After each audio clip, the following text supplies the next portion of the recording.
کہ ارشد شریف صاحب کو جو کینیا کے اندر قتل کیا گیا اس کا منصوبہ بھی ایون فیلڈز کے اندر مریم نواز کی سربراہی کے اندر ہوا، جس کو اگر آپ اپنی شخصیت کا اثر اتنا زیادہ کھو چکے ہیں کہ آپ کو بندے قتل کروانے کی ضرورت پڑی ہے تو پھر آپ کو خود شرم سے ڈوب مرنا جائے گا۔ کیا آپ لوگ اپنی عوام کو منہ دکھانے کے قابل ہیں؟ کیا آپ لوگوں کو شرم آتی ہے؟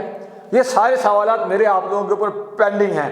اگر آپ لوگوں کے اندر رتی برابر بھی غیرت ہے تو میرے لیے قاتلانہ حملہ کروانے کی بجائے، شوٹر ڈھونڈنے کی بجائے، کیا ہماری اتنی اوقات اور ہمت ہے 22 کروڑ عوام کی کہ ہم سوال اٹھا سکیں؟ کیا ہماری اتنی خوش نصیبی ہے کہ ہم سوال کرنے کی جسارت کر لیں لیکن ہمیں بخش دیا جائے؟ السلام علیکم ناظرین، بسم اللہ الرحمن الرحیم۔ ناظرین، پچھلے دنوں ہم لوگوں نے چیخ چیخ کے باتیں کی، چیخ چیخ کے ظلم و ستم کی داستان بیان کرنے کی کوشش کی، لیکن ہماری آواز کو دبانے کی کوشش کی گئی، کیونکہ جو ہماری ہسٹری کا 75 سالہ تاریخ کا خاصہ ہے کہ پوری دنیا میں سوال اگر اٹھایا جائے تو اس کو جواب ڈھونڈا جاتا ہے، لیکن پاکستان دنیا کا وہ واحد ملک ہے جہاں پہ سوال اٹھانے والے کو اٹھا لیا جاتا ہے اور بعد میں اس بندے کو ڈھونڈا جاتا ہے جس نے سوال اٹھایا تھا۔ آج تسنیم حیدر جو کہ گجرات کے ایک شہری ہیں لیکن برطانیہ کے اندر سیٹل ہیں اور مسلم لیگ نون کے ترجمان تھے، اور وہاں پر ان کے نواز شریف کے قریبی ساتھیوں کے اندر ان کا نام آتا ہے، انہوں نے ایک پریس کانفرنس کی اور اس پریس کانفرنس کی بنیاد پہ اس وقت پاکستانی سیاسی حلقوں میں، پاکستان کے اداروں میں اور میڈیا کے اوپر جو گردش ہے خبروں کی وہ بڑی گرم اور تیز ہو رہی ہے۔ موسم ٹھنڈا ہوتا جا رہا ہے لیکن خبریں بڑی گرم ہوتی جا رہی ہیں۔ پریس کانفرنس میں انہوں نے ذکر کیا کہ نواز شریف صاحب کے کسی فرنٹ مین بٹ صاحب نے ان کو کہا کہ گجرات کے اندر شوٹر کا بندوبست کیا جائے، کیونکہ ہم نے عمران خان کو سائیڈ لائن لگانا ہے، عمران خان کو عبرت کا نشان بنانا ہے، جو کہ خاصہ ہے ہماری 75 سالہ تاریخ کا۔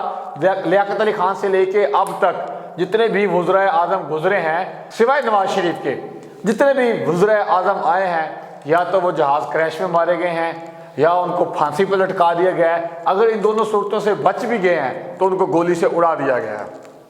صف اول پہ تو لیاقت علی خان صاحب ہیں ہمارے، جو محترم قائد اعظم محمد علی جناح رحمۃ اللہ علیہ کے قرب و جوار میں رہے۔ اب یہ جو پریس کانفرنس کی ہے اس کے اندر انہوں نے بتایا کہ کس کس تاریخ کو ہماری ملاقات ہوئی، اور نواز شریف نے انہیں یہ کہا کہ بی بی مریم آ جائے تو ہم اس پلان کو ایگزیکیوٹ کریں گے۔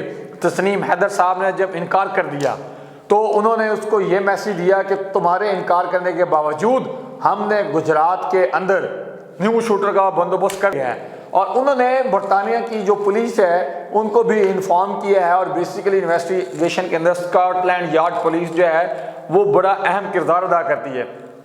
ابھی سوال یہ پیدا ہوتا ہے کہ ان کو تسنیم حیدر کو ہی کیوں سلیکٹ کیا گیا، کیونکہ وہ بڑے اثر و رسوخ والے بندے ہیں برطانیہ میں بھی اور پاکستان کے شہر گجرات میں بھی۔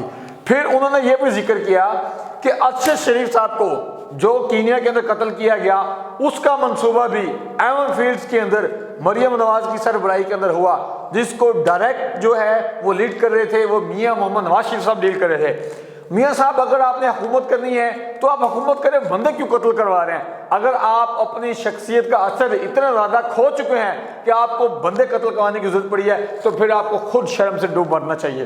پھر رئیس قصر ہمارے اداروں کے اندر کچھ گندی مچھلیاں ہیں جو کہ سیاستدانوں کی آواز کو دبانے کے ساتھ ساتھ صحافیوں کو بھی دبانے میں، اٹھانے میں، مارنے میں صف اول پر شامل ہیں۔ یہ وہ لوگ ہیں جو کہ پتہ نہیں کس کے اشاروں پہ ناچتے ہیں لیکن ہمارے اداروں کو بدنام کرنے میں کسی قسم کی کسر نہیں چھوڑتے۔ اب اس سارے واقعے میں سوال یہ بنتا ہے کہ کیا ارشد شریف صاحب کی والدہ کو انصاف ملے گا؟ کیا ارشد شریف صاحب کے ساتھ جو انہوں نے بے رحمانہ قتل کیا گیا، ان کو 3 گھنٹے تشدد کا نشانہ بنایا گیا، کیا اس تشدد کا بدلہ لیا جائے گا؟ کیا ماڈل ٹاؤن کے لواحقین ہیں جہاں پہ حاملہ خواتین کو ڈائریکٹ گولیاں مروائی گئیں، کیا ان خواتین کو ان کے پیٹ میں جو بچے تھے جنہوں نے ابھی تک آنکھ نہیں کھولی ان لوگوں کو انصاف ملے گا؟ ان کے لواحقین کو کیا انصاف ملے گا؟ کیا ہماری اتنی اوقات اور ہمت ہے 22 کروڑ عوام کی کہ ہم سوال اٹھا سکیں؟ کیا ہماری اتنی خوش نصیبی ہے کہ ہم سوال کرنے کی جسارت کر لیں لیکن ہمیں بخش دیا جائے، ہمیں سوال اٹھانے کے اوپر تشدد کا سامنا نہ کرنا پڑے؟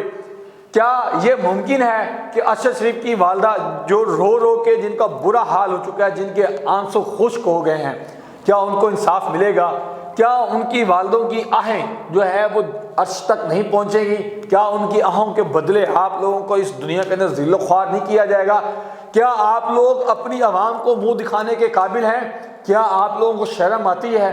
یہ سارے سوالات میرے آپ لوگوں کے اوپر پینڈنگ ہیں۔ اگر آپ لوگوں کے اندر رتی برابر بھی غیرت ہے تو میرے لیے قاتلانہ حملہ کروانے کی بجائے، شوٹر ڈھونڈنے کی بجائے، مجھے دھمکیاں دلوانے کی بجائے آپ اپنی اس شرمناک جو حرکتیں ہیں ان کے اوپر توجہ دے لیں۔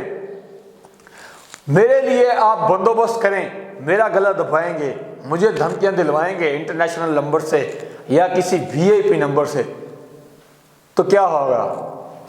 ایک اینکر مارا جائے گا، ایک رپورٹر مارا جائے گا، ایک جرنلسٹ کی زبان کو خاموش کریں گے، ایسے ہزاروں کھڑے ہو جائیں گے۔ تو آپ لوگوں کو جتنی توانائیاں آپ یہ آوازیں دبانے پہ لگاتے ہیں، اتنی توانائیاں پاکستان کی معیشت کو بہتری کی جانب لانے کے لیے اگر آپ پالیسیاں بنائیں، اتنی ایفرٹس کریں تو آج یہ آپ لوگوں کو دن ہی نہ دیکھنا پڑے۔ آپ ایون فیلڈز کے اندر جو ڈرامے بازیاں کرتے ہیں، اس ڈرامے بازیاں کرنے کی بجائے آپ پالیسیاں بنائیں، آپ قانون کو تبدیل کرنے کی کوشش کریں۔ آپ یہ جو گھوڑے ہمیں غلام بنانے کے یہ قوانین چھوڑ کر گئے ہیں، ان قوانین کو تبدیل کرنے کی کوشش کریں تو یہ آج آپ کو دن نہ دیکھنا پڑے، آج آپ کو چور چور نہ کہا جائے، آج آپ کو شانزلیزے میں، نیو یارک میں، میلبرن میں، دنیا کے کسی بھی خطے میں آپ لوگوں کے لیڈران جاتے ہیں تو وہاں پہ چور چور کے نعرے لگتے ہیں۔ آپ لوگوں کو یہ نعرے نہیں سننے پڑیں گے۔ آپ لوگوں کے بچوں کو پاکستان کے اندر ویلکم کیا جائے گا، بڑے پرتباط طریقے سے خوش آمدید کہا جائے گا اگر آپ لوگ ایمانداری اور محنت سے کام کریں، نہیں تو آپ لوگوں کے ساتھ یہی حاصل رہے گا۔ اور اللہ پاک آپ کو ہدایت دے۔ میں تو آخر میں یہی کہہ سکتا ہوں، نئے ولاگ کے لیے مجھے اجازت دیجیے، بہت شکریہ، اللہ حافظ۔